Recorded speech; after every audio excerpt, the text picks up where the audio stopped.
नमस्कार साथियों, आप सभी का स्वागत है हमारे समाजशास्त्र चैनल पर।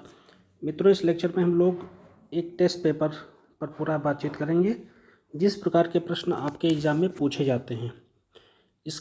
यदि इस तरीके का टेस्ट आपको पसंद आता है तो आप हमें कमेंट करके ज़रूर बताइए, तो मैं और ज़्यादा टेस्ट बना सकता हूँ। इस तरीके के मेरे पास 100 से ज़्यादा टेस्ट हैं। तो यदि आपको पसंद आएगा तो आप हमें कमेंट करके बताइए, मैं इस पर और वीडियो बनाऊंगा। इसमें ओरिजिनल पेपर है जो कमीशन ने पूछा हुआ है, तो इससे आपको ज़्यादा और व्यू मिलेगा कि एग्जैक्टली पेपर कैसे आता है। एक तो ये इस टेस्ट पेपर की जो खूबी है जिसका फ़ायदा आप उठा सकते हैं। दूसरा, इसका विश्लेषण करते वक्त मैं किसी भी थिंकर, कोट्स, कोटेशंस के बारे में और ज़्यादा व्याख्या कर दूंगा, तो आपके लिए काफ़ी हेल्पफुल होगा। जैसे पहला क्वेश्चन है कि वैश्वीकरण विश्व चेतना की एक संपूर्ण विश्व चेतना की एक संपूर्ण के रूप में तीव्रता प्रदान करता है। विश्व चेतना को एक संपूर्णता के रूप में चेतना प्रदान करता है। सही कोटेशन ये है, प्रिंट ठीक से नहीं किया गया है यहाँ पर। ये जैसे विश्व चेतना शब्द पकड़ आएगा वैसे आप एंथोनी गिडिंग्स को देखिएगा। एंथोनी गिडिंग्स ऐसे चिंतक हैं, बेसिकली ये जो है मार्क्सवादी चिंतक की श्रेणी में भी इनको रखा जाता है। ये व्याख्या इस तरीके से करते हैं समाज की, इसमें एजेंट और एजेंसी शब्द ये प्रयोग करते हैं। कभी ये शब्द आए तो आप तुरंत पकड़िएगा कि ये एंथोनी गिडिंग्स के प्रयोग किए गए शब्द हैं। पहले प्रश्न का जवाब हो गया। दूसरे प्रश्न को लेते हैं। कौन समाज के लिए इतना महत्वपूर्ण है उसके उल्लंघन पर समाज कठोर दंड देने हेतु अग्रसर रहता है। मतलब निम्नलिखित में से कौन है ना। तो यहाँ पर प्रथाओं के जो टूटने पर समाज दंड नहीं देता। न वैचारिकी, आप अपना आपकी आइडियोलॉजी है, आपको दंड नहीं मिलता है। लोक रीतियाँ हैं, उन पर भी आपको दंड नहीं मिलता। लेकिन यदि रूढ़ियाँ टूटती हैं, रूढ़ियाँ क्या होती हैं? समाज द्वारा जो लगातार प्रैक्टिस में लाई जाती रहती हैं वे मान्यताएं, तो यदि वो उनका पालन जो है ज़रूरी माना जाता है, अगर उनका उल्लंघन होता है तो समाज में आपको दंड मिलता है। जैसे ये है कि समाज में अनुलोम विवाह का एक प्रचलन है। अनुलोम विवाह, यदि कोई प्रतिलोम विवाह करता है तो हम देखते थे समाज में कि, या हम सभी लोग जानते हैं कि समाज में जैसे कहते हैं ना कि इनको समाज से निकाल दो, ये समाज के नैतिक नियमों के ये विरुद्ध है, इस तरीके की बातें होने लगती हैं। जैसे आप हरियाणा में खाप पंचायत का कंसेप्ट देखते हैं, वो इसी तरीके से डेवलप हुआ है। अगला प्रश्न इसमें कहा जाता है, सामाजिक परिवर्तन के रेखीय सिद्धांत किसी निश्चित दिशा में बढ़ रही संपूर्ण गति का निरूपण करते हैं। बिल्कुल सही बात है। अब यहाँ आया रेखीय सिद्धांत। तो रेखीय सिद्धांत से संबंधित चिंतक कौन से हैं? जैसे स्पेंसर है ना, पेरेटो, और उसके बाद जो है अगस्ट काम्टे मिल जाएंगे, इमाइल दरखाई मिल जाएंगे। ये सब रेखीय चिंतक हैं। दूसरा पॉइंट है, निश्चित लक्ष्य की दिशा में बढ़ रही गति किसी भी भांति रोकी नहीं जा सकती। बिल्कुल रोकी जा सकती है। तो इस तरह से सी ऑप्शन हो गया। ए ऑप्शन, बी ऑप्शन जो है वो गलत हो गया, ए ऑप्शन सही है। अगला चौथा नंबर प्रश्न पर आते हैं। इसमें कहा गया है कि ग्रामीण का मूल तत्व कृषि है। बिल्कुल ठीक है, ग्रामीण का मूल तत्व कृषि है, अन्यथा सिर्फ एक विश्लेषणात्मक उपकरण है। यह किसने व्यक्त किया है? तो ये कहना है क्लॉक का। भाई, अब ग्रामीण किसे कहा जाए? ग्राम वह है जहाँ के 75% लोग कृषि कार्यों में लिप्त हैं। अगले प्रश्न पर आते हैं। 5वें नंबर प्रश्न में, इसमें सदरलैंड ने श्वेत वसन अपराध संबंधी अध्ययन कहाँ किया? तो ये यूएसए की मांस मंडी में किया था। और सदरलैंड यूएसए की मांस मंडी कहाँ है? शिकागो में है। एक तो ये बात जीएस के लिए आप जानिए, चूँकि आपको 40 प्रश्न जीएस के भी सॉल्व करने हैं। दूसरा है कि अब वाइट कलर क्रिमिनल कौन होंगे? वे क्रिमिनल होंगे जो बेसिकली ए ग्रेड ऑफिसर होते हैं। ए ग्रेड ऑफिसर जैसे आईएएस, पीसीएस, इंजीनियर, डॉक्टर, वे लोग ऐसा अपराध करते हैं। अगला प्रश्न, निम्नलिखित भारतीय संविधान के अनुच्छेद पूंजी में कौन पिछड़े वर्गों के लिए विशेष प्रावधान की बात करता है? ये शब्द यहाँ पर प्रयोग नहीं होना चाहिए। पिछड़े वर्गों के लिए कौन सा शब्द प्रयोग हुआ? देखो, अनुच्छेद 15 सेक्शन 4 और अनुच्छेद 16 सेक्शन 4 ये जुड़ा हुआ है आरक्षण से, ये आरक्षण से जुड़ा हुआ है। इसके तहत ही ओबीसीज को जो रिजर्वेशन प्रोवाइड किया गया है। 7वें प्रश्न पर आते हैं। इसमें कहा गया है पिछड़े वर्गों के लिए संविधान प्रदत्त मानदंडों में से कौन सा एक शब्द प्रयोग किया गया है। तो भाई सामाजिक और शैक्षणिक पिछड़ापन की बात करी गई है। लेकिन अभी मैं और बता देता हूँ, ईडब्ल्यूएस का एक कंसेप्ट आया है। ये संविधान का 103वां 103 संविधान संशोधन है। इसमें क्या कहा गया है कि यदि कोई आर्थिक आधार पर पिछड़ा है तो उसको रिजर्वेशन का फ़ायदा दिया जाएगा, और ये 10% रिजर्वेशन की बात की गई है, और पिछड़े वर्गों के लिए 27% रिजर्वेशन की बात करी गई है। अब मैं यहीं एससी और एसटीज़ के बारे में बता देता हूँ। 7.5% एसटीज़ का है रिजर्वेशन। अगला, अस्पृश्यता को अपराध कब घोषित किया गया है। अस्पृश्यता को अपराध 1955 में घोषित कर दिया गया था, और इसे और एक बार संशोधित किया गया 1976 में। सामाजिक निर्योग्यता कानून बना दिया गया था उसके लिए। अगले प्रश्न पर आते हैं। निम्नलिखित में से किसने जनजातीय सातवीकरण की प्रक्रिया, जनजातीय जाति सातत्य के लिए शब्द प्रयोग किया है। तो सुरजीत सिन्हा में, मेरे पीछे के यदि आपने लेक्चर देखे होंगे तो उसमें ये कंसेप्ट आपको मिल जाएगा। अब ये जनजाति जाति सातत्य क्या है। सातत्य का मतलब होता है कॉन्टिनम, यानी जैसे जो जनजातियां हैं और जो सामान्य जातियां हैं, जातियां, उनके बीच की जो स्थिति है वे, उसको कॉन्टिनम कहा जाता है। और सरल भाषा में समझाएं तो जैसे गांव और शहर के बीच में कस्बा होता है, तो कस्बे को कहा जाता है रूरल अर्बन कॉन्टिनम, यानी कि वहां नगर और गांव दोनों की विशेषताएं आपको देखने को मिल जाती हैं। अगला प्रश्न आता है, निम्नांकित राज्यों में से कौन सा एक राज्य ऐसा है जिसने अनुसूचित जातियों की संख्या अधिकतम है। तो अनुसूचित जातियों की संख्या अधिकतम है प्रतिशत में, तो ये पंजाब में है। लेकिन अगर संख्या की दृष्टि से देखा जाए तो ये उत्तर प्रदेश में है। अगला प्रश्न, द पॉलिटिक्स ऑफ अनटचेबिलिटी के लेखक कौन हैं। तो द पॉलिटिक्स ऑफ अनटचेबिलिटी के लेखक हैं O.M. लिंच है। अगला, जेम्स जॉर्ज फ्रेजर या फ्रेजर की पुस्तक है गोल्डन बा, ये डायरेक्ट पूछ ली जाती है, मेरे लेक्चर में आपको मिलेगी। इसमें उन्होंने किन पक्षों को प्रस्तुत किया है। तो उसमें धर्म और जादू के बारे में बताया है। अनुकरणात्मक जादू, संक्रामक जादू। अनुकरणात्मक जादू मतलब एक तरीके की ऐसी पद्धति जिसको समाज स्वीकार करता है, अनुकरण करता है, डेट इज कॉल्ड अनुकरणात्मक जो है जादू। अगला, कास्ट ओल्ड एंड न्यू के लेखक कौन है। ये भी पीछे मेरे लेक्चर में मिलेगा। तो ये आंद्रे बेतेई हैं। आंद्रे बेतेई को भारत का वेबर कहा जाता है। अगला, भारत में पिछड़े वर्ग आयोग के अध्यक्ष कौन थे। काका कालेलकर थे।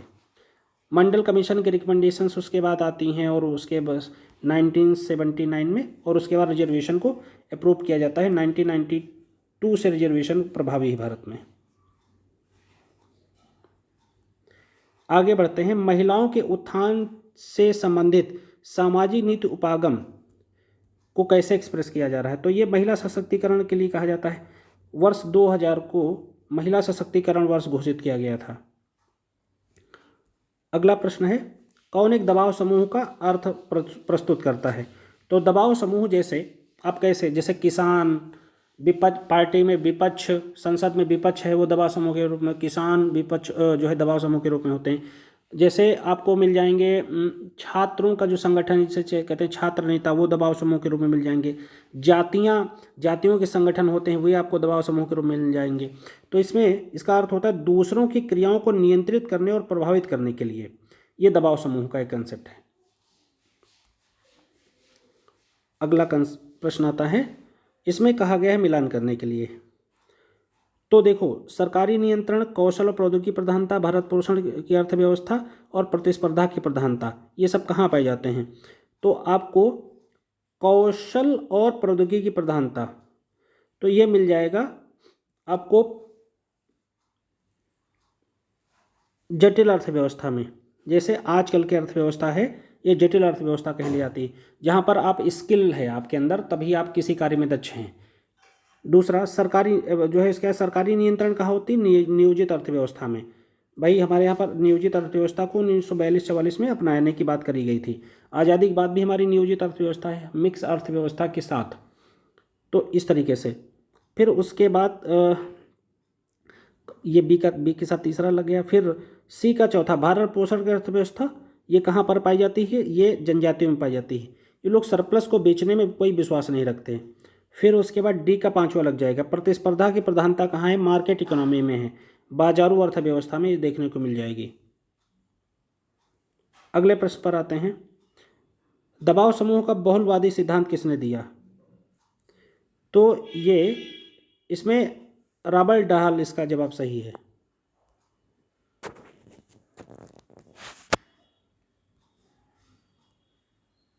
बीस नंबर प्रश्न पर आते हैं, भारत में पश्चिमीकरण की प्रक्रिया को कैसे समझा जा सकता है? प्रसंस्कृति ग्रहण के हिसाब से समझा जा सकता है। प्रसंस्कृति ग्रहण का कंसेप्ट एस.सी. दुबे ने दिया है और एस.सी. दुबे प्रसंस्कृति ग्रहण पर कई लोगों ने दरअसल बात करी है। प्रसंस्कृति ग्रहण का मतलब ये है कि यदि हम किसी दूसरे कल्चर को अडॉप्ट कर लें और शोषित करें, मान लें, तो उसे प्रसंस्कृति ग्रहण कहते हैं। समाज जो है उसके संदर्भ समूह के कंसेप्ट मार्टन ने दिया है ना। इसमें क्या होता है कि हम किसी को अपने से बेहतर समझकर उसके जैसा हम बनना चाहते हैं, जैसे आईएएस बनना चाहते हैं, प्रोफेसर बनना चाहते हैं, उस तरीके की जो है मेहनत करें, उस तरीके का लाइफ स्टाइल फॉलो करें, that is called reference group. अगला, कौन ग्रामीण और नगरीय समाज के मौलिक अंतर को स्थापित करता है? तो ग्रामीण और नगरीय समाज के मौलिक अंतर को कैसे स्थापित करेंगे? परिवहन का ढंग, ये भी होता है, लेकिन वन ऑफ, ये सारे उत्तर सही हैं, लेकिन इसमें वन ऑफ द बेस्ट हमें चुनना है। परिवहन का माध्यम, ये भी ठीक है। व्यावसायिक विभिन्नता, ये सबसे अच्छा विकल्प इसलिए है कि मैंने बताया था गांव के 75% लोग कृषि कार्यों में और शहर के 75% लोग गैर कृषि कार्यों में लगे होते हैं। तो व्यावसायिक भिन्नता बहुत होती है। यहाँ पर परंपरागत व्यवसाय होते हैं, यहाँ पर आधुनिक व्यवसाय होते हैं। अगला, औपचारिक तार्किकीकरण के लौह पिंजरे के कंसेप्ट कौन लाता है? तो लौह पिंजरा, ये भैया शब्द पढ़ते हैं आयरन केस, ये नौकरशाही के बारे में वेबर ने प्रयोग किया था। नौकरशाही कंसेप्ट दिया था गोरने ने, ये शब्द दिया था गोरने ने, नौकरशाही, और इस पर सबसे ज़्यादा काम किया है मैक्स वेबर ने। अगले प्रश्न पर आते हैं,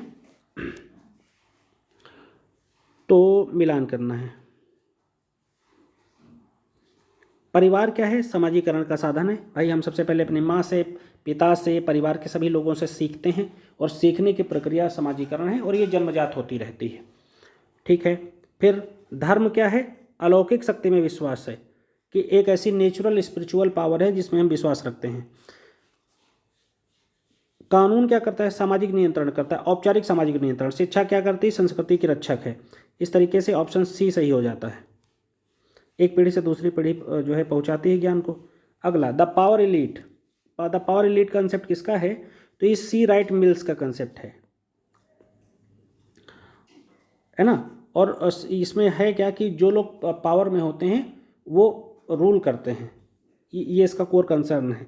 अगला, सावयव में उसके पर्यावरण के मध्य संबंध का अध्ययन क्या कहलाता है? पर तो पारिस्थितिकी विज्ञान के अंदर करते हैं। सावयव क्या है? मतलब एक ऑर्गेनिक, कोई जीव, कोई मनुष्य, कोई मतलब मृत प्राय चीज़ें, वो ऑर्गेनिक है, ऑर्गन है। अगला, कर्म की अवधारणा कहाँ पाई जाती है? भगवत गीता में, कर्म करो फल की चिंता न करो, फल अवश्य मिलेगा।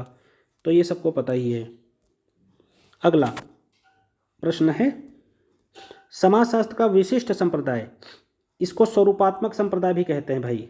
स्वरूपात्मक संप्रदाय, स्वरूपात्मक संप्रदाय का अध्ययन कैसे किया जाता है? किस पर बल देता है? सामाजिक प्रक्रिया पर। एक होता है समन्वयात्मक संप्रदाय। समन्वयात्मक संप्रदाय के फाउंडर हैं इमाइल दरखाइम और स्वरूपात्मक संप्रदाय के फाउंडर हैं जॉर्ज सेमल। तो ये आपको पता रहना चाहिए।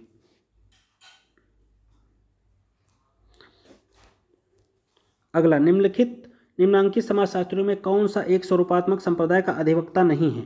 तो इमाइल दरखाइम नहीं है, वही मैंने पहले बताया कि समन्वयात्मक के फाउंडर हैं। अगले प्रश्न पर आते हैं, यह किसकी मान्यता है कि मानव जीवन के किसी पहलू का मूल तत्व विपरीत दिशाओं में विरोधी तत्वों के सह अस्तित्व पर आधारित है? ये कार्ल मार्क्स का कहना है। बहुत अच्छा कंसेप्ट है। कार्ल मार्क्स के बारे में बहुत से कंसेप्ट देते हैं ये, मैं इनके नाम ले लेता हूँ। एक तो वर्ग का सिद्धांत दिया, मध्यम वर्ग का सिद्धांत दिया, एशियाई जो है वर्ग का सिद्धांत इनका है, या एशियाई समाज का सिद्धांत इनका है, अलगाव का सिद्धांत इनका है, द्वंद्वात्मक भौतिकवाद का सिद्धांत इनका है, ऐतिहासिक भौतिकवाद का सिद्धांत इनका है, अलगाववाद का सिद्धांत इनका है। ऐसे बहुत, ये बहुत बड़े थिंकर हैं और इन्होंने 20वीं शताब्दी में बहुत बड़े क्रांतिकारी बदलाव लाने की कोशिश की थी।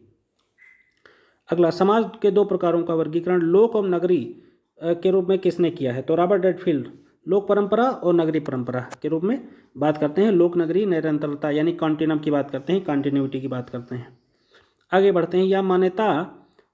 यह मान्यता कि समाज के सदस्यों के मध्य संबंध नियमानुकूल संगठित होते हैं, यह किसकी मान्यता है? तो अंतःक्रियावादी जो चिंतक हैं। अंतःक्रियावाद 3 प्रकार के थेरीज होती हैं जो है सोशियोलॉजी के अंतर्गत, मेन थेरीज। एक है प्रकार्यवादी, एक है मार्क्सवादी और तीसरी है अंतःक्रियावादी। इसके फाउंडर हैं मैक्स वेबर और उसके बाद कूले, ये सब लोग इसके फाउंडर हैं, अंतःक्रियावादी चिंतक हैं। इसमें होता यह है कि किसी घटना का सूक्ष्म विश्लेषण प्रस्तुत किया जाता है। अगले प्रश्न पर आते हैं, 33 नंबर।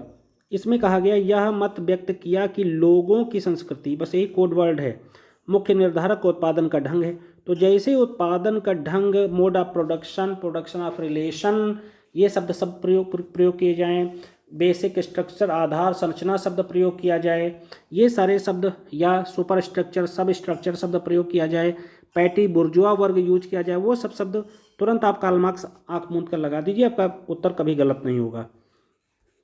अगला, निम्नलिखित परिस्थिति प्रकारों का में कौन अनाधार मर्टन तथा परिस्थिति प्रारूप के बाहर है?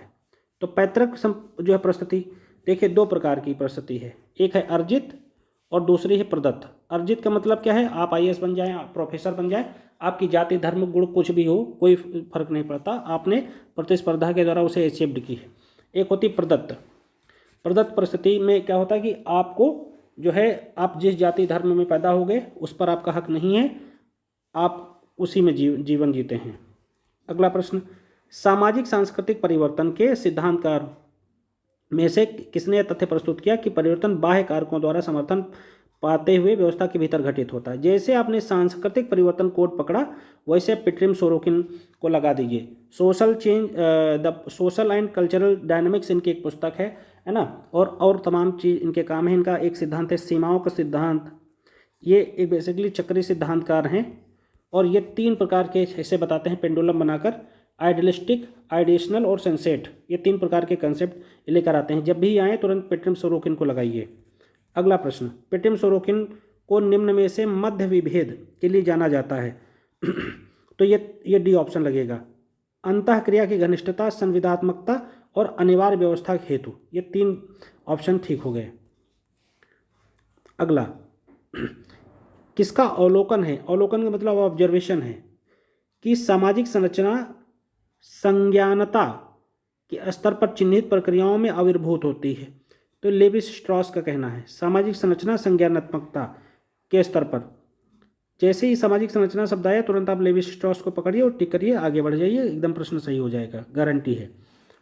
अगला आता है, यह मान्यता है कि पुरुष महिलाओं की अपेक्षाकृत सशक्त होते हैं। तो ये विश्वास है और तो कुछ है नहीं ऐसा ऐसा विश्वास समाज ने दिया है।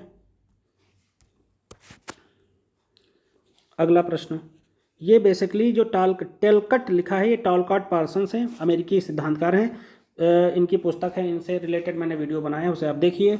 इन्होंने कंसेप्ट दिया है द सोशल सिस्टम, ये दरअसल एजिल मॉडल है, ये एजिल, एडेप्टेशन, गोल, इंटीग्रेशन, लेटेंसी यानी तनाव प्रबंधन। तो अनुकूलन हो जाता है एडेप्टेशन से, आई से इंटीग्रेशन हो जाता है, और उसके बाद जो ये है प्रतिमान अनुरक्षण, लेटेंसी से कहते हैं, तनाव प्रबंधन, ये एल से हो जाता है, और उसके बाद गोल ओरिएंटेशन, लक्ष्य प्राप्ति, इससे लग जाएगा। तो 1 3 5 4 ये विकल्प सही हो जाएगा। ये देखो 1 4 3 5 वाला विकल्प सही है। अगले प्रश्न पर आते हैं, सामाजिक प्रतिमानों की अनुपस्थिति में नहीं होगा। समाज, भाई सामाजिक प्रतिमान सब टूट जाएं तो समाज खत्म हो जाएगा, समाज का कोई लॉ एंड ऑर्डर नहीं होगा, कोई व्यवस्था नहीं होगी। अगला प्रश्न, द स्ट्रक्चर ऑफ सोसाइटी पुस्तक किसने लिखी?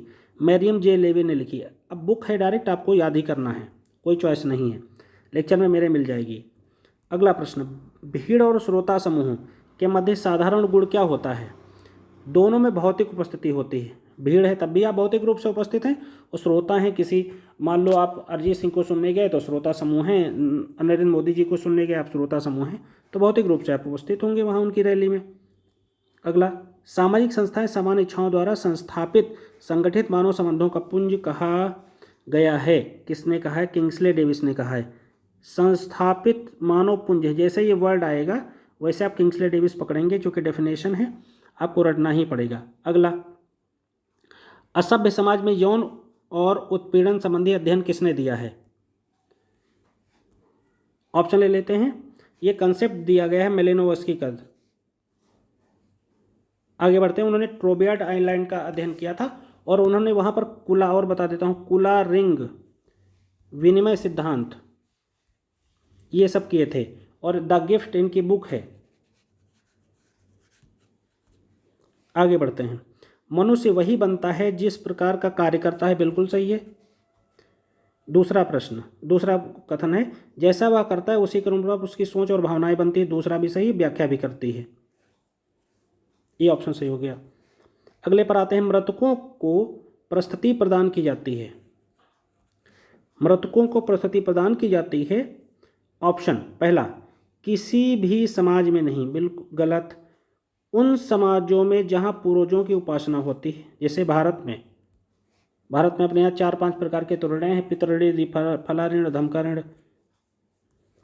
अगला, भूमिका पुंज, यानी एक साथ कई भूमिका निभाना, डेट इज कॉल्ड भूमिका पुंज, रोल सेट इसको इंग्लिश में कहते हैं। मर्टन का दिया हुआ एक कंसेप्ट है। तो किसी विशेष सामाजिक परिस्थिति से संबंधित सहचारी भूमिकाओं का पुंज, बिल्कुल। अगला, सामाजिक परिवर्तन के लिए कौन सा कारक उत्तरदायी नहीं है? तो सामाजिक परिवर्तन के लिए मानव व्यवहार की अनुकूलनशीलता है, नेतृत्व है, शक्ति की भूमिका है, धर्म नहीं है।